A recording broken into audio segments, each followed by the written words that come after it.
Hi, everyone. Good morning. My name is John Freitag. I'm here again with Lauren Kirby.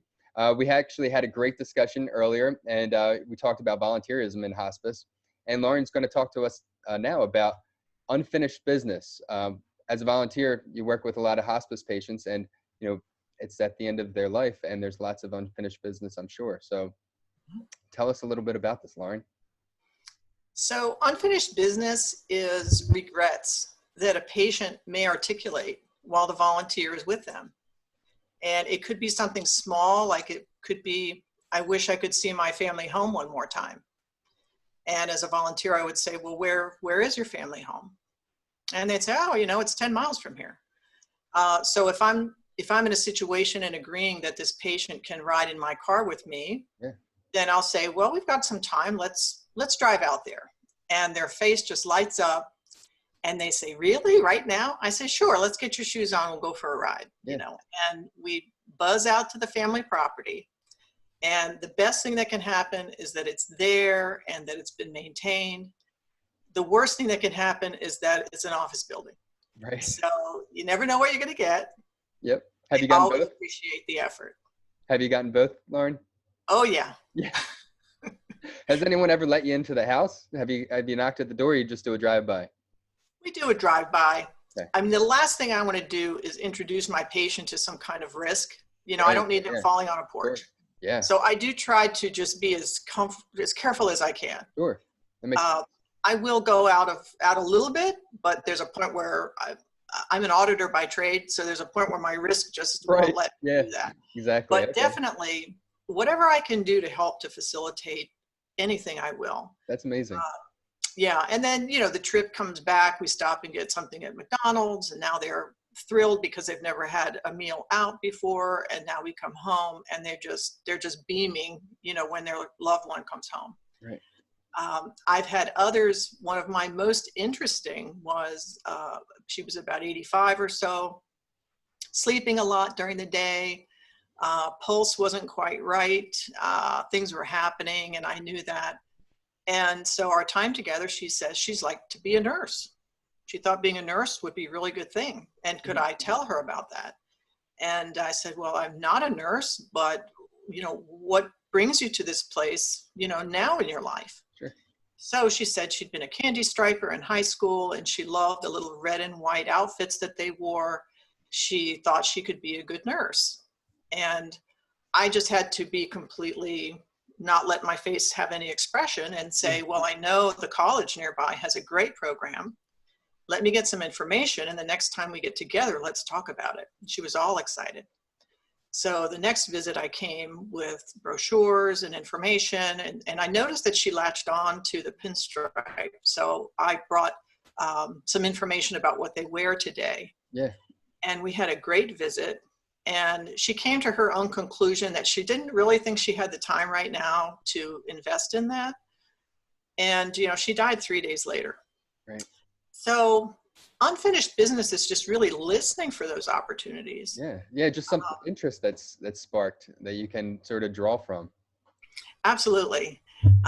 One of my most rewarding, I think, and maybe more difficult to actually put together, and I won't say the name of this superstar, but my 15-year-old patient had a brain tumor and was nonverbal at the point where I got involved with her case.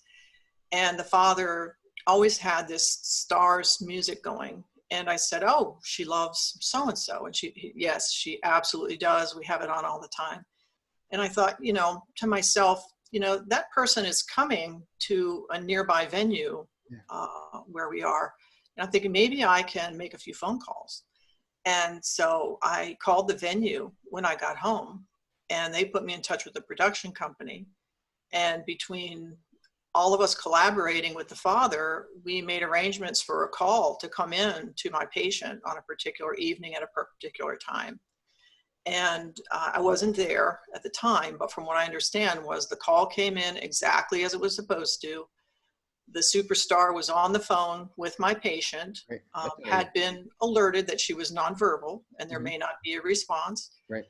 But that star spent a few minutes with her, and her face just lit up, and she was gone, within 2 days or so. So just being engaged and really listening for those opportunities, Sure. feeling empowered that maybe I could go and make a phone call and pull Yeah. a few strings was very rewarding. And the father was just beyond thrilled that worked out. And I was too. That's awesome. Yeah. And it's actually is surprising because it's people really want to help. Genuinely, I think most people are good. And if you present something to them, it's not a lot of effort for them to call and really make someone's, make someone's day, make someone's life. So I think people are very accommodating, and it just takes the minute to try.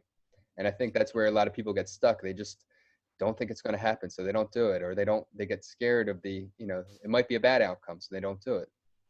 That's amazing that you're able to do that. Yeah. And it's just moving things to action. Right. And what I find is that really at the end of the day, all these folks have is time on their hands. Mm-hmm. The horse has left the barn. Their death and dying process is in motion.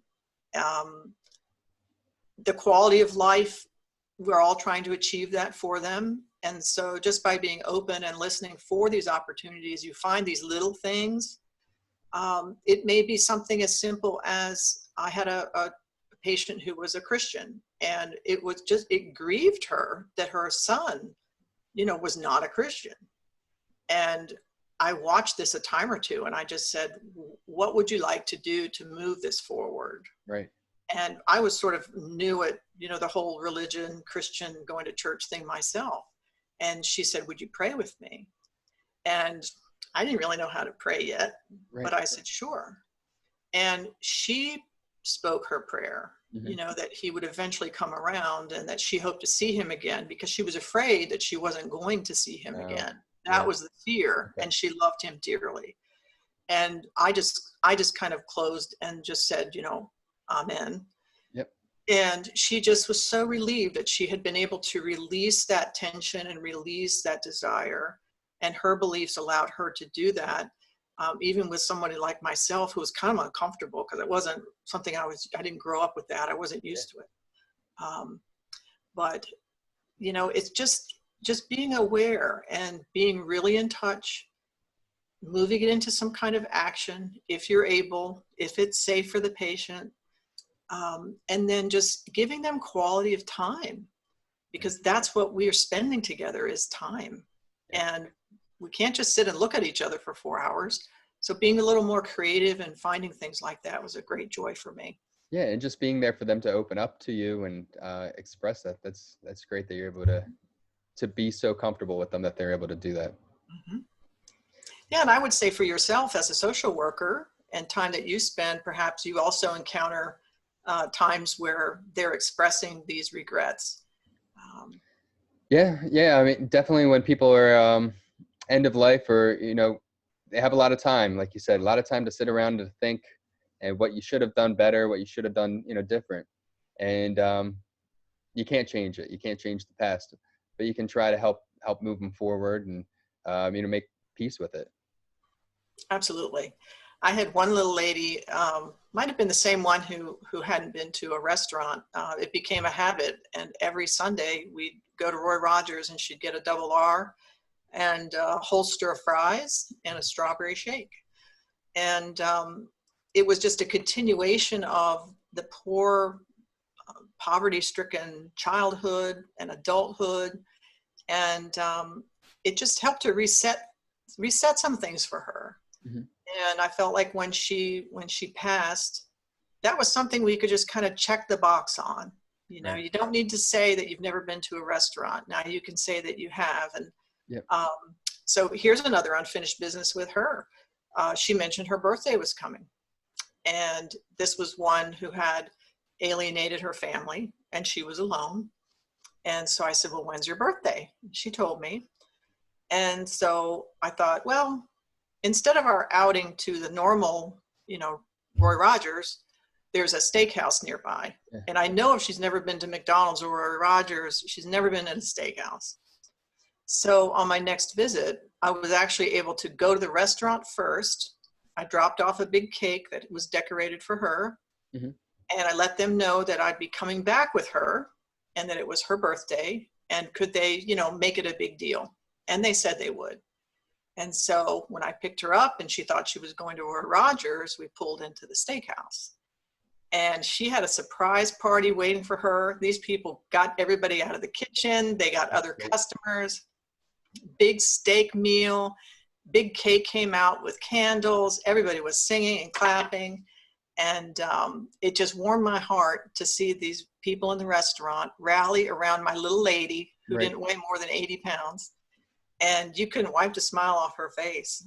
And it was really something. That's awesome. That's great. That's so good that you're able to do this. And, it was such a great idea to talk about this subject, because I'm sure it's something that comes up really often, It does. It does. And really the message is just live your own life so that you don't have regrets.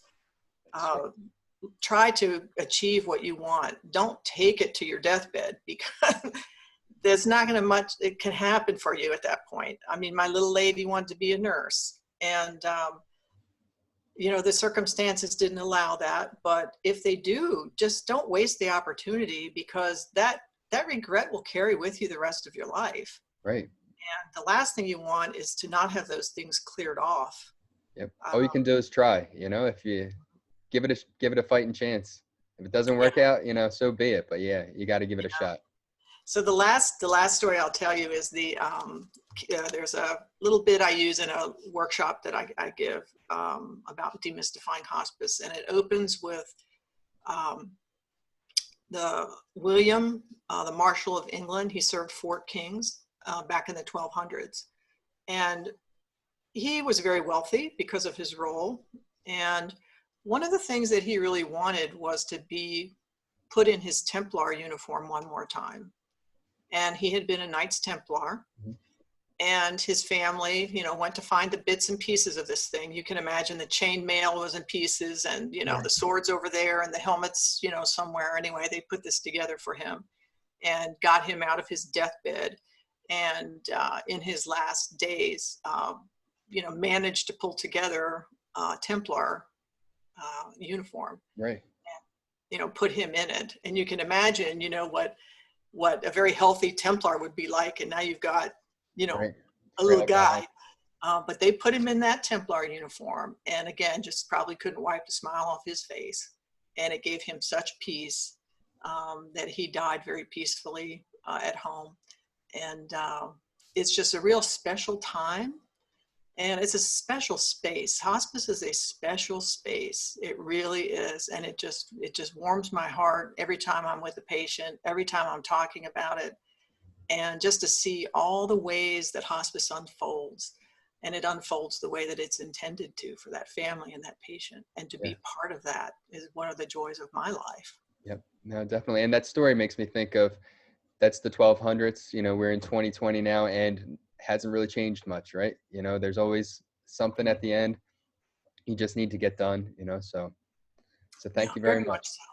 Very much so. And what's interesting is it's often things from our very younger days. Yep. When you were a child and you want to see that home one more time, whatever it is. Right, your formative years. That's what sticks with you, right? It really does. And that's what comes out. Yep. Yeah. That's awesome. Well, thanks so much, Lauren. Thank you. I really appreciate it. You're welcome. All right. Well, take care. Thanks again. Thank you. Bye-bye.